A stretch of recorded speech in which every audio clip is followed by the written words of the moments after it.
Alright, y'all have waited long enough for this, so let's get this over with. I feel like that wasn't the first time I've said that either. In this video, as I promised in the last one, we'll be going over Chaldea's resident snowman building enthusiast and Aboriginal pride activist Sitonai.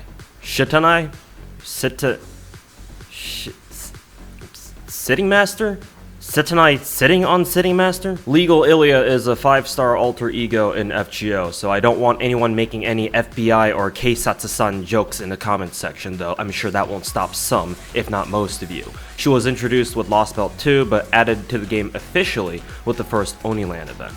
She's an arts alter ego, one of only 2 in fact, the other one being Kiara, whom some people confused with the bottom left phoenix somehow, all because of a Twitter hashtag. But unlike Kiara, Sitonai isn't a complete potato, which we'll get into in a little bit. At level 90, Nakaruru has 13,965 HP and 11,668 attack. She also has 0.83% MP charge on attack, and she's chaotic good with a balanced deck that's got a 4-hit quick, 2-hit arts, 3-hit busters, and a 5-hit extra. The biggest takeaway from her stats is her MP gen. Having 2-hit arts cards means that her MP gen will feel nice and consistent, especially with her arts buff active, which is good since she's supposed to be an arts DPS. Her first skill is Snow Fairy EX, which grants herself invul for 1 turn and reduces the party's damage taken for 3 attacks 3 turns by 300 to 500 on an 8 to 6 turn cooldown. The invul's cool, y'all already know what that does, but the damage reduction effect is about as useful as that one time Shiokawa gave us a Rider gem as a login bonus, or whatever the fuck that was supposed to be. A 500 damage reduction effect on its own, bluntly speaking, isn't gonna do shit, since by now in current content FGO, enemies are gonna be doing way more damage than that, even when you're counterclassing. It's really only useful when you combo it with another defense buff, which unfortunately Sitonai doesn't have and needs to be provided by another teammate. As a relevant corollary though, it's why Waver's defense buff is so good, because not only does it give the team a nice chunky 30% defense buff, but it's also got the same amount of damage cut that Sitonai's S1 has to further mitigate the damage that your team takes. And conveniently enough, you probably will use Sitonai with Waver for serious fights, at least I know I have, whenever I've used my own legal Ilya like the degenerate arts memer that I am.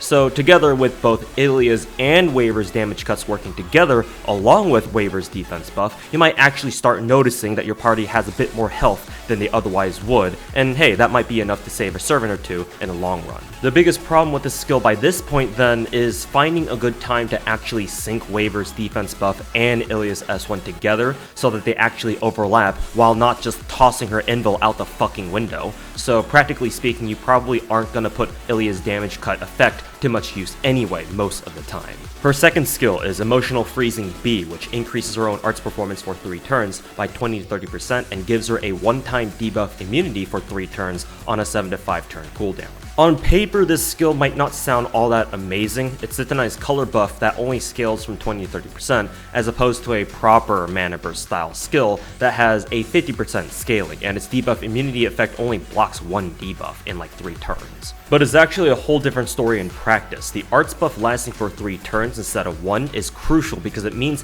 Sitonai is better able to put Tomo's own arts buff, or the arts buff of whoever your arts support servant is, and therefore has better sustainable arts damage output and MP generation. You also don't need to pay attention to Sitonai's cards as much as you would with a standard arts mana burst to make sure that you're using it optimally. The debuff immunity is also important because in a standard arts team, unless you're specifically bringing someone with a debuff clear, you're not gonna have much defense against enemies who have the ability to debuff you, and it's not like the debuff clear on your Atlas Mystic code is spammable to any degree, not that most of you would know since who the fuck actually uses Atlas. But, Tuhu, you're forgetting, Castoria.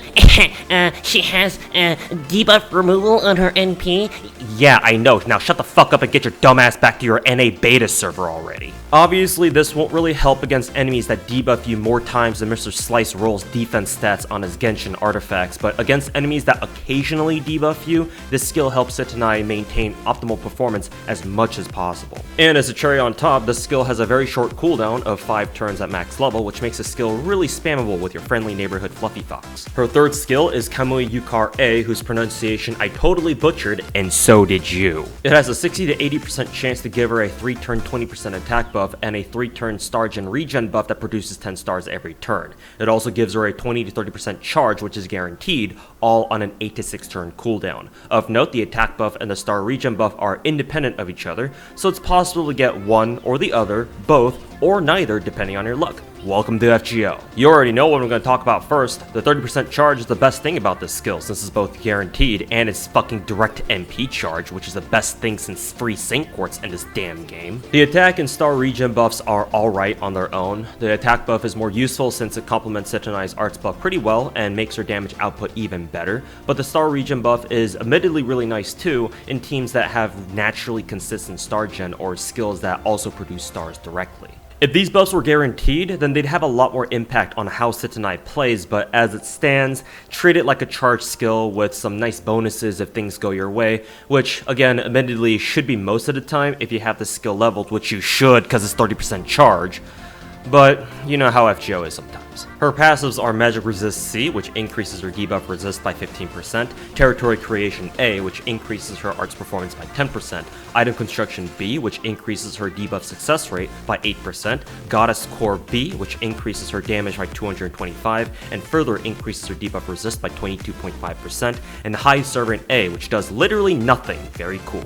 Asurpa's MP is up to, whatever, who the fuck cares. It's a 6-hit single target arts MP that deals 900 to 1500% damage. If her target has a dragon trait, it also reduces their MP gauge by 1, and it also reduces their defense and crit chance both by 20 to 40% for 3 turns as its overcharge. As some of you may already know, given how you reacted to me giving Ayame an arts NP with 15 hits on it, Sitonai also has quite the high hit count on her own arts NP, just not that absurd. Still, having a 6-hit MP means that she'll be getting quite a bit of refund back, and even more so with her arts buff active. The fact that it's single target also helps Sitonai with her damage output, and it's why when I compared her to Kiara at the beginning of this video, I called Kiara a potato but not Sitonai, despite both of them actually having the same base attack rating. While Kiara has to spread out her damage since her MP is AoE, which makes a lot of sense considering who she is, Sitonai consolidates her damage all onto one target and thus doesn't have the same rep of having potato damage, so it works out better for her. The anti-dragon effect is a bit weird, I'm gonna be honest. I'm sure it's related to Sitonai's lore or some shit like that, but in my experience, I just haven't seen it used very often.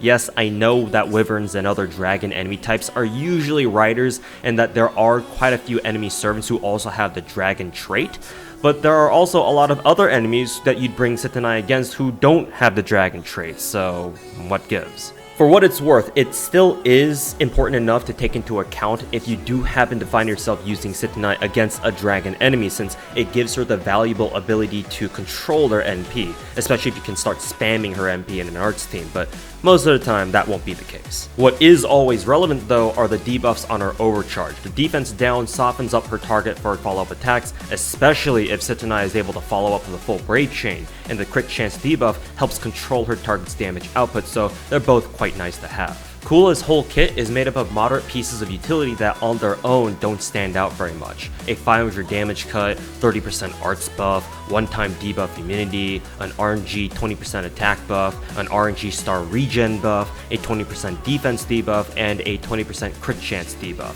Some of them are good, yeah, but clearly they're not the same levels of broken that my Hololive Grand Order video has. But once you start using Sitonai in a proper team, you start seeing how her whole kit starts working together to make her performance a lot better than what it seems on the surface. Her arts buff doesn't just give her a 30% arts buff for 3 turns, it's actually 40% thanks to her Territory Creation passive. If she gets a 20% attack buff from her S3 and uses her NP, suddenly she's working with a 40% attack buff against her target that also combos with that 40% arts buff. If she also gets her star regen buff and she's able to use a Brave Chain, suddenly she actually has a decent number of stars to work with for follow-up crits, assuming she has a few more cards the next turn, and if not, then her teammates can use those stars to hopefully score arts crits and charge their own MPs faster. And the damage cut on her S1 works with the crit chance debuff on her MP to make sure that her target's damage output stays as low as possible to protect both her and her team. and like I said before, even better with additional defense buffs from her teammates. And her one-time debuff immunity effect wards away the occasional debuff that might come her way so that her overall performance stays optimal.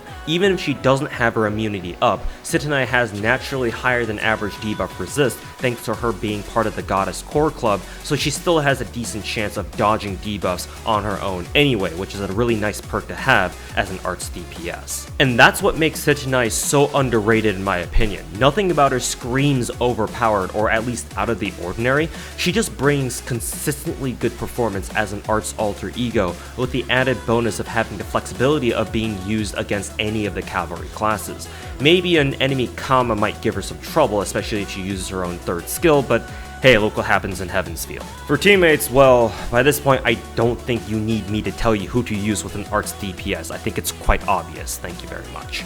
However, I will give Chinese Femboy an honorable mention because his kit actually synergizes really well with Sitonai's. A 20% arts buff, a 20% attack buff, and even a 40% buff success buff that Sitonai can use to guarantee all the effects on her S3. And shit bro, it even has a 20% extra charge to turn her 30% battery into a big boy, or I guess in Sitonai's case, a big girl, 50% battery instead. An extra reminder that Sitonai is based off FSN Illy, who is 18 and therefore legal. I don't want any of you calling Chris Hansen on my ass, okay? And those are just Longling skills, as MP brings even more stuff that can work in tandem with Sitonai's stuff, so consider bringing him along if you feel like taking an alternative art support, or if you're tired of just face rolling everything with Tamamo Waver or some other team like that. One of the things that Sitonai is missing as a DPS though is MP damage. Assuming you bring Tamamo with her, that won't really be an issue, but for optimal buff stacking, you want to try to have as equal of buffs from each available damage category as possible, and if you're bringing Waver or some other support who has their own attack buff, Sitonai is going to have a ton of attack buffs and arts buffs,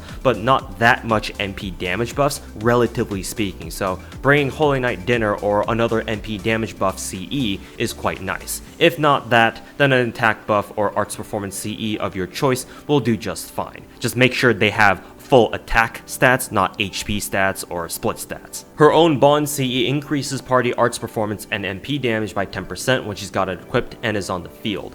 Like usual, because the Lightworks doesn't know how to actually make good Bond CEs to say their fucking game, the CE has very little practical synergy with Sitonai's kit since this is trying to give her a support role when she's very clearly a DPS instead. Stick to using your Golden Sumos, Holy Knight Dinners, or whatever else you got. Sitonai is a heavily underrated arts alter ego who oftentimes gets overshadowed by Melt, who's also another great single target alter ego admittedly, especially with all those buffs that she's gotten so far, and gets misaligned just because she's a lolly, and people with no wrinkles on their brains often come to the conclusion that if you use Sitonai, that somehow automatically makes you a pedophile. And I'm aware that people have been saying how good Sitonai is with Castoria over in JP land, but she's honestly really good even without her in the pre-Castoria days of FGO, like where the NA server is at right now. I know none of you use Berserker Vlad because you all hate getting spooked by his ass in your gacha rolls, especially during your rolls for Summer Musashi recently, which actually happened to me too, funnily enough, so I know the feel.